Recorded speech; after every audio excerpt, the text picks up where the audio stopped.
2017 and I see this picture. And that's all it took for me to want to visit the place. So I did. And just a few weeks later, I took my own picture of the place. It's hard for me to describe how I felt as I stood there thinking, just a few weeks ago I didn't even know this place existed. Just a few weeks ago, all this was just a thought. And now I'm standing here, having goosebumps from the views. This was certainly one of the highlights of my trip to Bali and the surrounding island.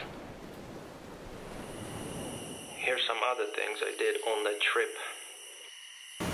Did a lame cliff jump, watched the sunrise from the top of an active volcano, along with hundreds of other people who decided to do the same on that day.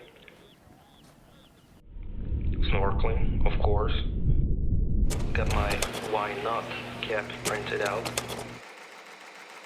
Rented and drove a motorbike for the first time and crashed it. Oh, and got lost quite a few times. Usually the road I was on either did not exist on Google Maps or, better yet, in the real world. Like this one time when I kept following the map and it kept on sending me through less and less passable roads until I ended up on a cliff with nowhere to go.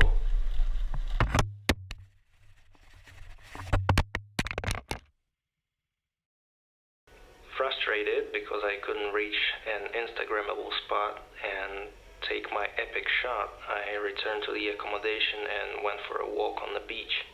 Always a good decision. I mean, what's more soothing than the sound of ocean waves, right? I saw a local family, a father with his children playing in the shallow water.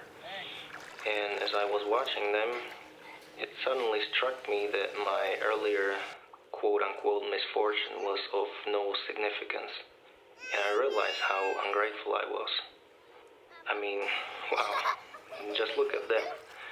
They're literally in their backyard, doing nothing epic, and yet they seem more present in the moment and happier than me, who traveled so far from home in search of new experiences.